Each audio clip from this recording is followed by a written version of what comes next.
ojongileyo. Xa usindisiwe ujongiwe. Xa usindisiwe ubekelwe iliso. Esikolweni ubekelwe iliso. Efemelini ubekelwe iliso. Ehlaleni ubekelwe iliso. Haleluya. Ingakho uDavide esithi ungawulibali umsebenzi wezandla zakho, ngoba uyayazi kunabantu abajongileyo njengam nawe, kunabantu abasijongileyo. Abahlali base-COVID bayakwazi, usindisiwe, bajonge wena ukuthi le nto yakho izawuhamba iphelelephi. Ingakho uYehova evela nalempilo uthi mayibe ngumthandazo wethu ukuthi uNkulunkulu ungayilibali umsebenzi wezandla zakho, ngoba wena ungumsebenzi wezandla zakhe. Haleluya, haleluya. uNkulunkulu mamela njengenje usindisa umfana ufuna abanye abafana basayinsango babone ukuthi uyaphila ngawe. Abanye abafana abasesimokolweni babone ukuthi yena uyaphila ngawe. Haleluya.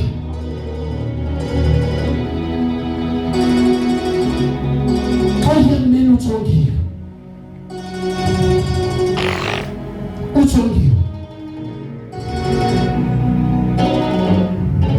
Haleluya. Haleluya. Ingakho uDavide esithi bana ungamlibali umsebenzi wezandla zakho,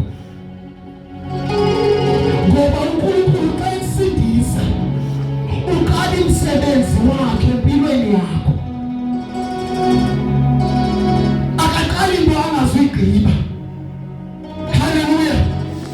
uDavide ngakho enalo mthandazo ekugqibeleni uyambonga mkibeke, kodwa uthi ekugqibeleni ungawulibali umsebenzi wezandla zakho. Haleluya. Ngoba esikumntontsha uDavide akafuni uhlazeka. Haleluya. Akafuni ubuye ehlazeke. Amen. Ngoba thina singumsebenzi wezandla zakhe. Haleluya.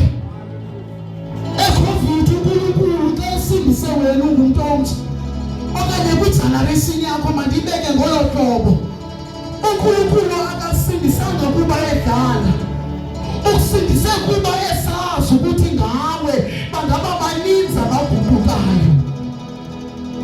Haleluya.